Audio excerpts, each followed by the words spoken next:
এক সময়কার আফ্রিকার বৃহত্তম দেশ সুদান এখন রক্ত আর আগুনে পোড়া এক যুদ্ধক্ষেত্র।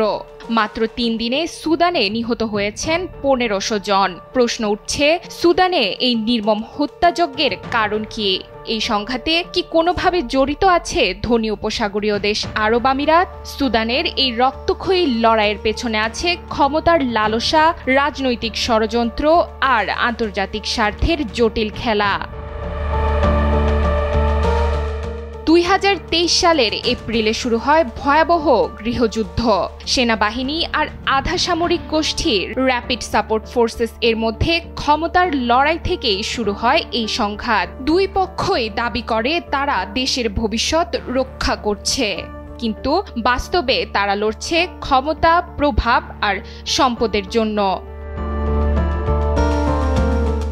এই সংঘাতের কেন্দ্রে রয়েছেন দুই জেনারেল, সেনাবাহিনীর প্রধান Abdel Fattah al Burhan, RSF নেতা মোহাম্মদ হামদান দাগালো, যাকে অনেকে হেমিতি নামেও চেনে।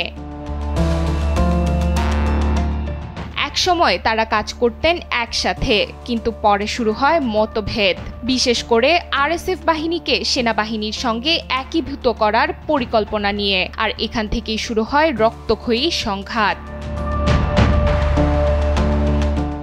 RSF গঠিত হয়েছিল দারফুরে ভয়াবহ গণহত্যার সময়কার এক মিলিশিয়া গোষ্ঠী থেকে।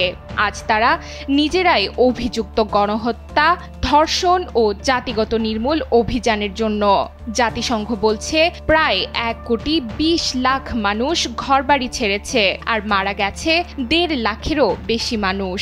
পশ্চিম দারফুরে দেখা দিয়েছে দুর্ভিক্ষ, চলছে গণহত্যার অভিযোগ তদন্ত।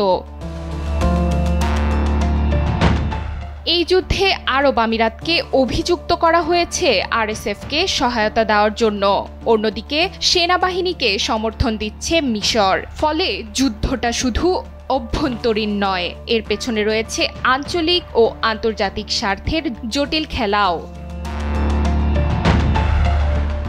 সুদানে চলছে বেঁচে থাকার লড়াই।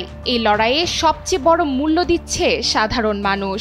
আন্তর্জাতিক মহল খুঁজছে সমাধানের পথ, কিন্তু সময় যত যাচ্ছে তত গভীর হচ্ছে এই মানবিক বিপর্যয়। ডেস্ক রিপোর্ট, সময়ের আলো।